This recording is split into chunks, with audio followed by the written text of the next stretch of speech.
the Verify team, we're always keeping an eye on misinformation that might be spreading on social media. And with these protests, we've been busy. You may have heard that DC police announced more than 300 people were arrested Monday night. And immediately we started to see posts about cash bail. Politicians were talking about it, celebrities as well. And locally, we've seen a lot of questions. Is there a DC bail fund yet, wrote one user. Ready with some bail, wrote another. And there are GoFundMe accounts as well, like this one, labeled the DC Protesters Bailout Fund. So let's verify. Do protesters who are arrested need to pay bail in order to be released in DC? In the District of Columbia, no. To find out, we spoke with Laura Hankins, the General Counsel at the Public Defender Service in DC. There is no cash bail in Washington, D.C. And Vita Johnson, an Associate Professor of Law at Georgetown. Generally speaking, the policy of cash bail was ended in the district back in the 90s. People who are arrested on misdemeanors are presumed releasable.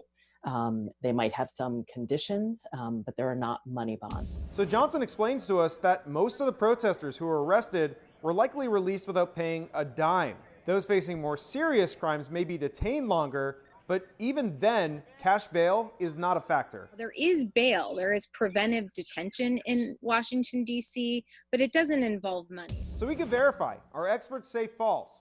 Generally speaking, DC does not have a cash bail system. Now we want to hear from you. If there's something that you want checked out, just send us an email at verify@wusa9.com.